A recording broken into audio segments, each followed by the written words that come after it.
À partir de la Troisième République, l'école du Mans va devenir un lieu privilégié de l'affirmation et de la diffusion des valeurs et des pratiques républicaines. Ces écoles ont été construites conjointement pendant les mêmes années, 1887-88. D'un côté, à l'emplacement actuel de l'école du Mans, il y avait l'école de garçons et l'école de filles. Et en face, à l'emplacement de la bibliothèque municipale, c'était l'école maternelle. C'était un bâtiment qui voulait montrer, faire honneur à l'école communale et à l'école laïque. Puisque, je vous rappelle, 1887, on a déjà passé des lois Jules Ferry. Après la défaite de 1870 contre l'Allemagne, les élèves citoyens vont être placés dans un contexte de revanche dès l'enseignement primaire. Il y a eu la guerre de 1870 que nous avons perdue. C'est resté en travers de la gorge des Français et depuis 1871, on prépare la revanche. On va créer dans les écoles, mais dans les communes, il y en avait à Firminy, des bataillons scolaires qui étaient des entraînements que l'on donnait aux élèves avec des fusils en bois, mais on les faisait défiler, on les faisait marcher au pas. Et on attend cette revanche. Et les enseignants, les instituteurs, prépareront la revanche de leur côté. Ils sont revanchards, on étudie l'histoire de France, on apprend bien aux petits Français qu'on a perdu l'Alsace et la Lorraine et qu'il va falloir la reconquérir. L'école du Mans va participer à l'ancrage de la République au sein de Firminy. L'école a pour fonction principale de former le futur citoyen. Les valeurs républicaines, la gratuité, la laïcité, c'était quand même important. Et il faut bien reconnaître une chose, l'obligation scolaire. Et ça, croyez-moi, ce n'est pas rentré dans les mœurs très rapidement.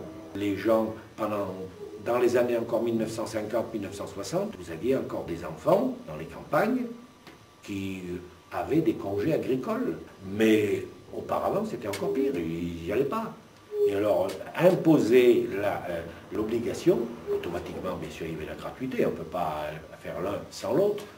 L'enseignement n'était pas tout à fait le même pour les filles que pour les garçons. Le destin des filles était d'assurer le fonctionnement de leur futur foyer. Celui des garçons, de travailler à l'extérieur, notamment dans l'industrie qui se développe fortement au XIXe siècle. Il y avait une école de garçons et une école de filles, qui était partagée par un mur sur l'emplacement actuel de l'école élémentaire, qu'on appelait école primaire jadis. Donc il y avait les garçons d'un côté et les filles de l'autre, qui apprenaient strictement, qui avaient strictement les mêmes programmes en histoire, géographie, en orthographe. Elles passaient d'ailleurs le certificat d'études à l'âge de 12 ans. Et les seules choses qui changeaient, c'était c'était par exemple la couture. La couture, c'était les filles qui faisaient la couture. À partir du 5 avril 1884, chaque commune est dans l'obligation de posséder une mairie. À Firminy se trouve un hôtel de ville exerçant les mêmes fonctions qu'une mairie ordinaire. Mais contrairement à cette dernière, il est plus qu'un simple bâtiment administratif. C'est un symbole de la République. Ils n'ont pas fait de dépenses somptuaires pour s'installer, puisqu'ils se sont installés, ça doit être 1879-1880, là où ils sont actuellement. Les plans initiaux de l'hôtel de ville proposant un édifice imposant ont été refusés par manque de moyens financiers, jusqu'à l'élaboration d'un bâtiment plus discret. Et encore, ils avaient fait des plans, j'ai vu des plans de bâtiments qui ont été refusés, parce qu'on avait fait un toit, il fallait voir un petit peu, vous savez, des toits, un toit de château très pointu, avec des tourelles. Ça, c'était un luxe inutile, et on est revenu à des proportions modestes, quoique le toit, vous voyez, il a une petite allure de petit château, vous voyez, avec une couverture en ardoise, ce qui n'est pas la couverture habituelle de la région. Ils ont regroupé dans le même bâtiment, pour avoir des subventions venant de partout, une école maternelle, le commissariat de police et la mairie au premier étage. La mairie va constituer les fondations de la Troisième République à Firminy. C'est un lieu privilégié des valeurs et des pratiques républicaines. Je pense qu'il faut voir ça à travers les élections.